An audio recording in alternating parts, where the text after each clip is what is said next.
Hey everyone, Matt Samolsky here. Welcome back. Thank you for watching this video. Today, I am here with the 2020 Toyota Highlander. This is the Toyota's newest Highlander, just got redesigned for 2020. Now, Toyota has been making Highlanders since 2000, so it's 20th year. And now this is the 5th generation Highlander. Now, I'm really excited about this one because I've already done some of the mid-size SUVs in this segment, like the Honda Pilot, Hyundai Palisade, Nissan Pathfinder, and now this is their direct competition. I gotta tell you though, the bar has been set really high for these models, so I'm really anxious, I'm really curious of what this one has to offer. So we're going to take a look at the exterior, we're going to take a look at the interior, cargo space, engine, then we're going to take it for a spin. So if you're ready, let's go.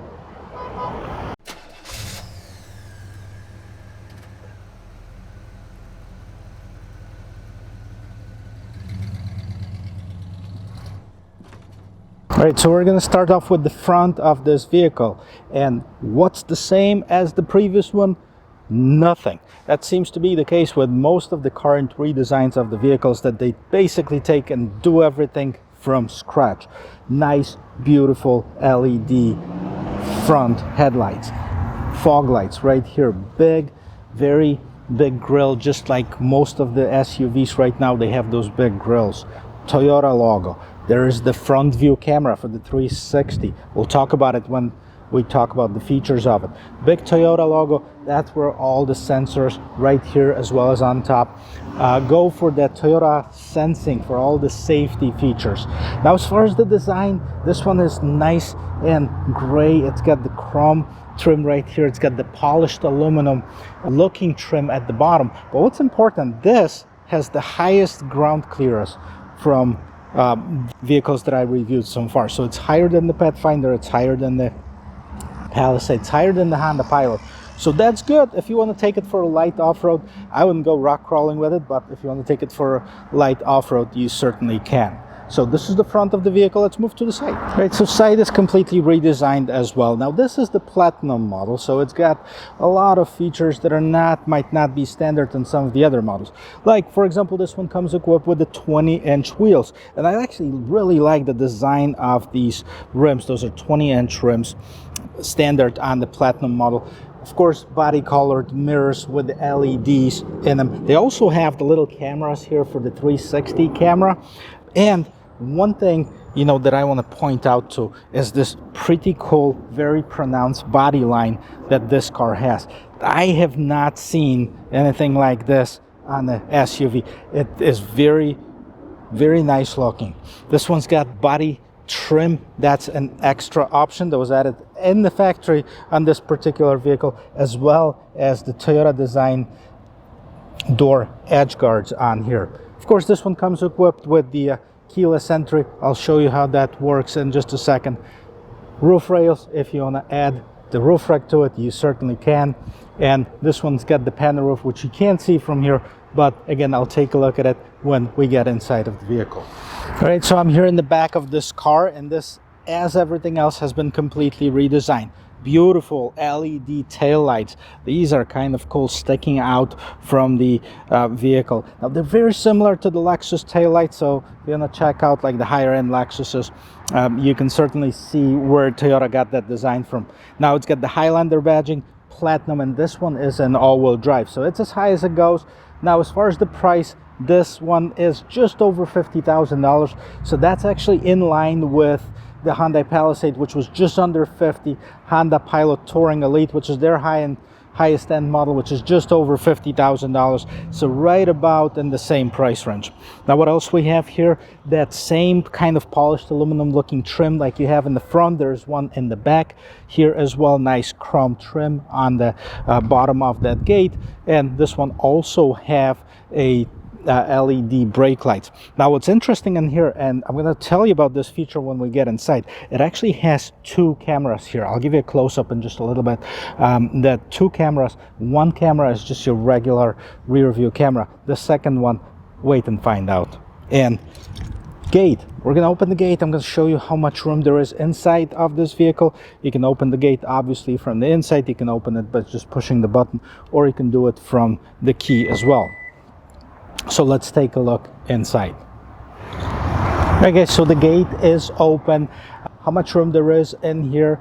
Now, when you're looking on the specs of this vehicle, it has more room than Honda Pilot and just a little bit less room than Hyundai Palisade with the seats folded down. Now, with the seats folded up, when they're up, you know, you do have quite a bit of room. I think it's just a little bit more room than on my Honda Pilot.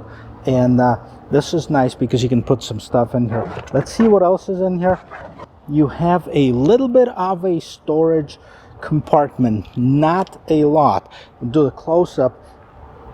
And what's in here? Basically tools to remove your spare tire. The spare tire is mounted underneath of the vehicle. It also does have the cargo cover that's in here, and that cargo cover is basically when the seats are folded down, the third row seat, then you can protect and make sure that nobody sees what's inside of the vehicle. So let's fold down the seats and see how much room is there. So let's fold down the seats and see how much room is there when you have the seats folded down. So to fold them down, that's relatively easy. You have those straps in the back and it folds fairly flat. What's nice about it too, this one is equipped with this cargo cover, and that's a Toyota, that option that Toyota offers. That's pretty cool because, you know, it protects your carpeting from that's underneath here, so you don't have to worry about getting it all dirty or damaged for that matter. So quite a bit of room. I'm gonna see if I can fold down the second row seats as well. Okay, so now you can see how much room there is inside of this vehicle with the second seat folded down. This is versus the one that's folded still up, and the third row seats flat. Quite a bit of room. As I said, you know, on paper it does have just a little bit more room than the Honda Pilot and just a little bit of less room than the Hyundai Palisade. So here it is. This is the cargo area. Okay, so the engine on this car, 3.5 liter V6 engine, 295 horsepower, 263 foot-pounds of torque, 8-speed automatic transmission, fairly close to the competition, a little bit more horsepower, but the truck is also a little bit heavier, so it should probably drive just about the same as the Honda Pilot or the Hyundai Palisade. Now it does have 8-speed automatic transmission. Hyundai Pilot's got the 9-speed and 8-speed on the Palisade as well. But again, you know, very comparable in the segment. We'll see how it drives when I take it for a spin. Okay guys, so I'm gonna check out of how much room there is in the back. I'm actually nice and comfortable here. That seat is adjusted to my regular driving position. Just as a reminder, I am 6 feet tall. And this one, I do have quite a bit of room. Now these seats are also adjustable. You can move them front and back. This is as far back as it goes, but you can also move them to the front if you'd like to. We'll take a look on the inside. I'm going to show you of what's in the back here, but I also want to point out that this one also has the sunshade, and I can't tell you how important this is, especially if you have like small children in the back. I mean, to prevent it from sun from getting in the vehicle. This is a great option. We have it in our car as well. Well, let's jump in the back, and I'm going to show you of what's in this Toyota Highlander. So tons of room, to be honest with you. It's got lots of room and it's very comfortable. It's nice soft leather. In the back here you have your controls for your fan and the climate control. You also have your heated seats. Yes, it does have the rear heated seats.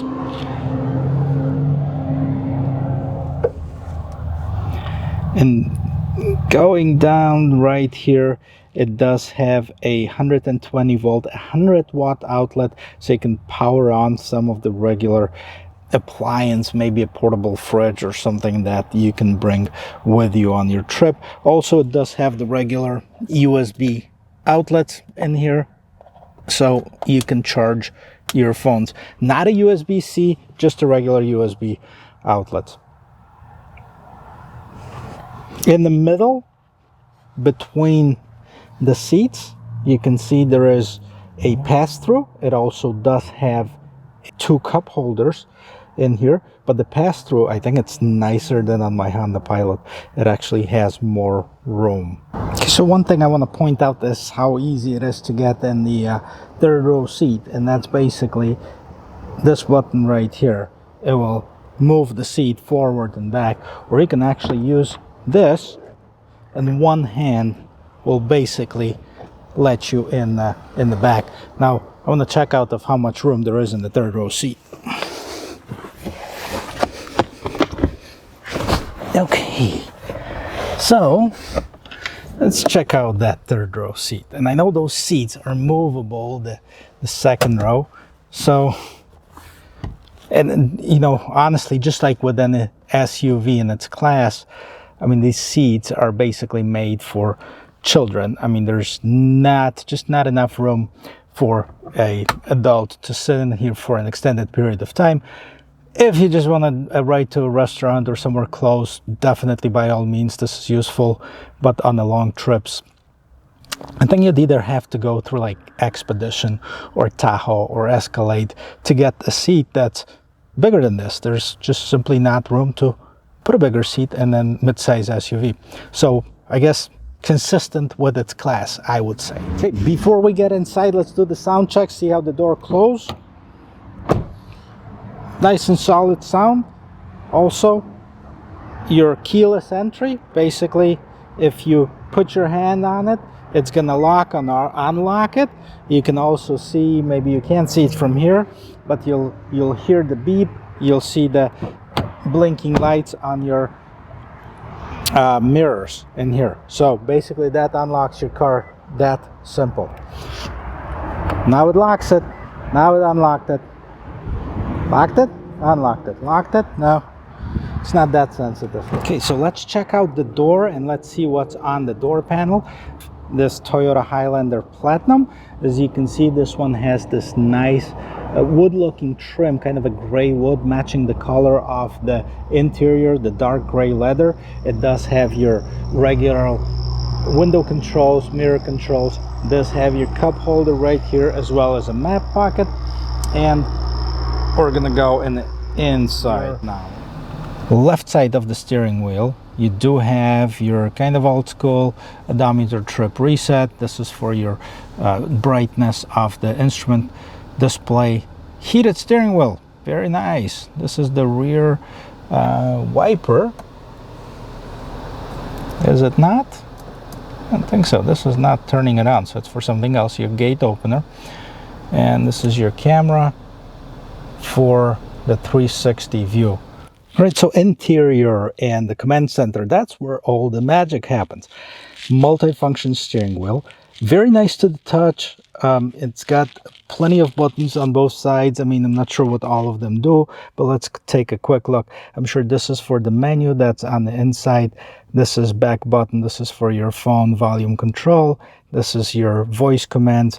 Toyota logo right here. This is on your lane keep assist. This is, I bet, the front collision warning. Different modes, that's probably for your radio. And cruise control right here. And let's see how this car starts.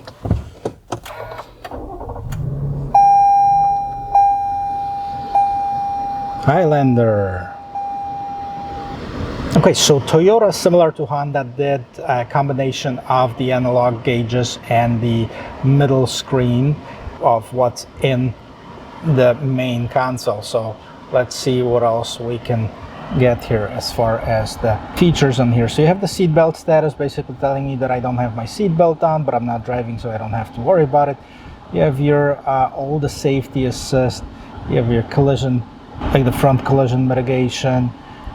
This is your blind spot monitoring. This is your parking sensors, and this is the rear collision system. Like, this is a system where if you park and you know, somebody comes up, it will actually stop the car for you.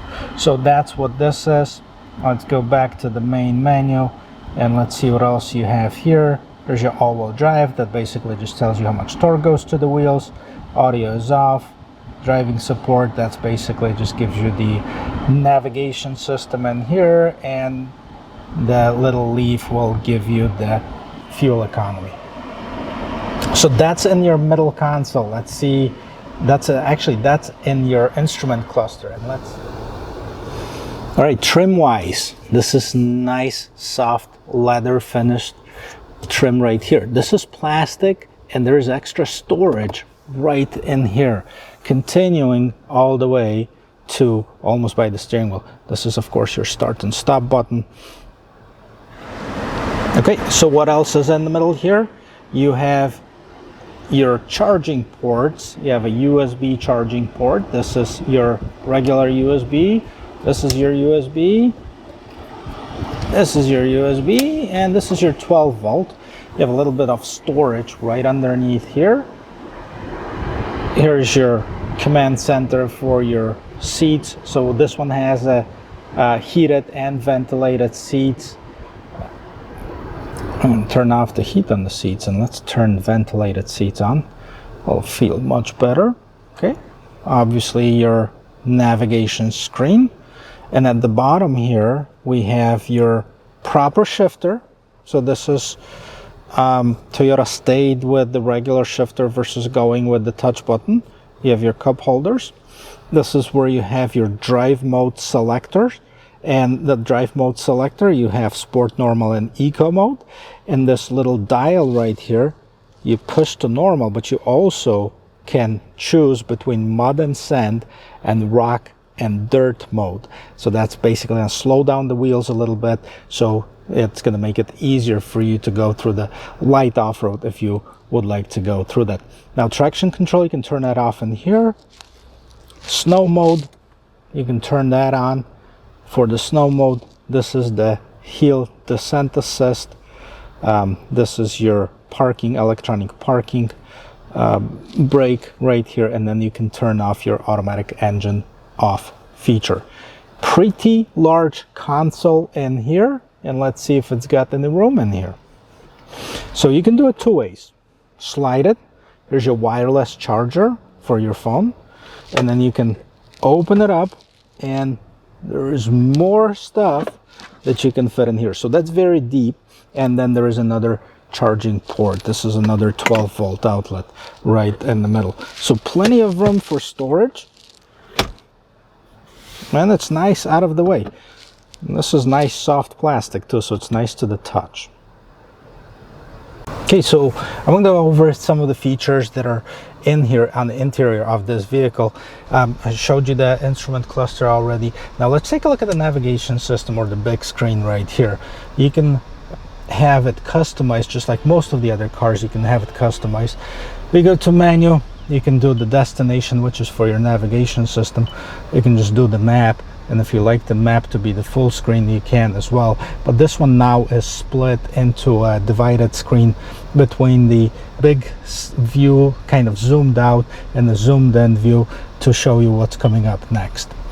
Now this is for your climate control. You have your front, you know, you can do heating, air conditioning, anything like this, so you can customize that screen. Again, this is the largest screen that's in its class, in the non-luxury class. It's a 12-inch screen, which is basically comparable to the MBUX and the Mercedes-Benz, but then again, this is a non-luxury. You have some of the buttons to control your climate control in here. You have your regular power button and the volume knob right here for your radio. You have the regular tune and scroll. By the way, this vehicle comes with a JBL audio, which is the upgraded audio. This is standard on the Platinum version of the vehicle. And let's check it out, see how it sounds, see what radio station is on it.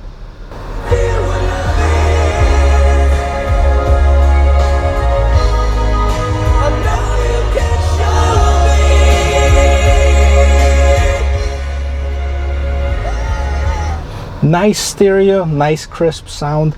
I'm not sure if this one is better off, the Carmen Cardin is better, you know, whichever one you prefer, I guess. I'm not a big audiophile, so I'm not too sure about that. You know, as far as menu, you can see, you know, you have your different apps, and you can actually need to set up an account in order to do that. But for the infotainment system, I know it's also compatible with Alexa, which is my son's best friend. So, I mean, this is a pretty cool feature if you have Alexa in your car. You can set up your phone, you can project from your device to the screen right here, so it's complete with the Android Auto and Apple CarPlay. Again, big JBL sign on here. It's got the Sirius XM and the HD radio as well. What else is here? Oh, this is one of the coolest features in here, this vehicle, and here it is.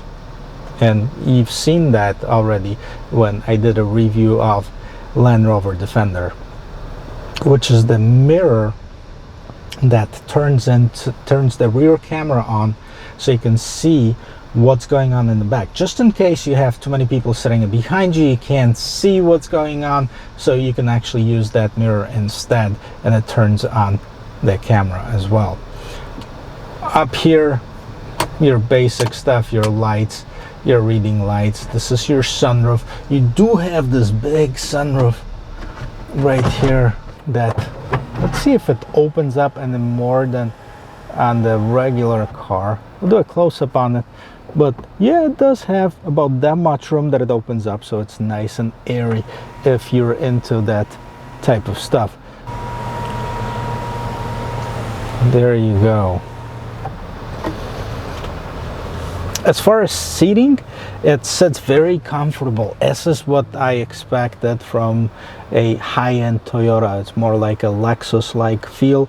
Very nice, smooth leather. Of course, the heated, ventilated seats, that helps out a lot.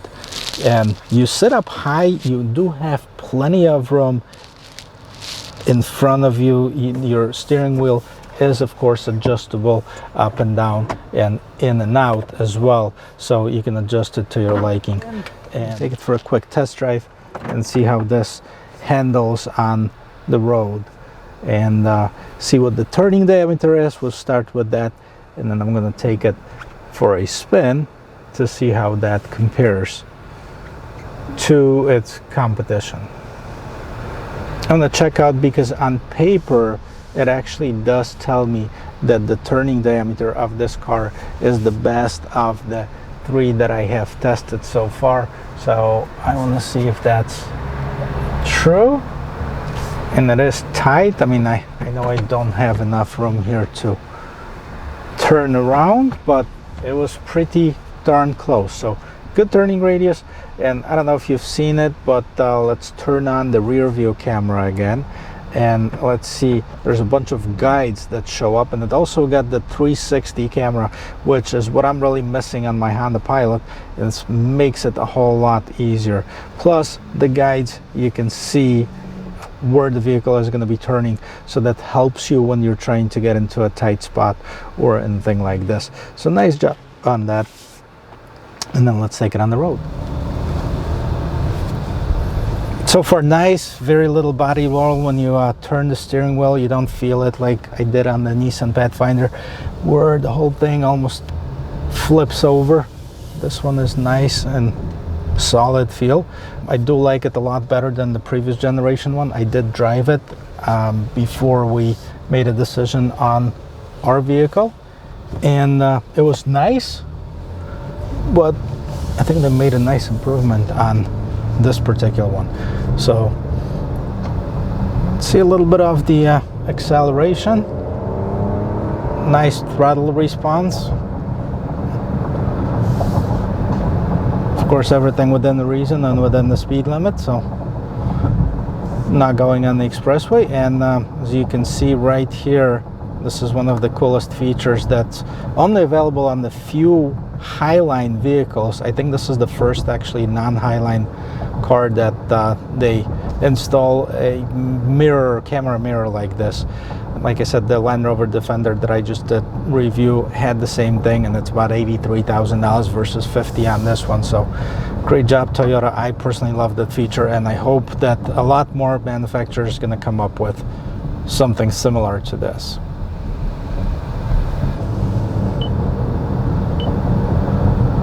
Okay, so it's nice, visible, it's touchscreen.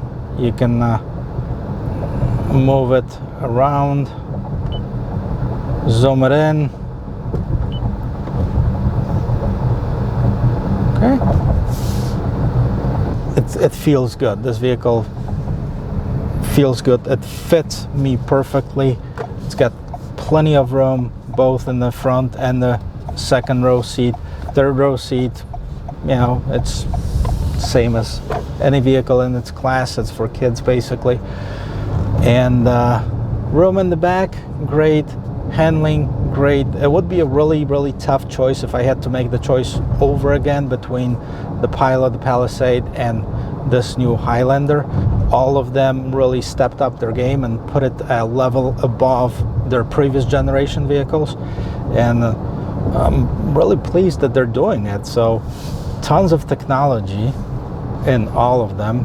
Each of them's got a little bit something a little bit different, something a little unique about their own product. So if you haven't checked out my previous videos, go ahead and post the link at the end of this one to both of them.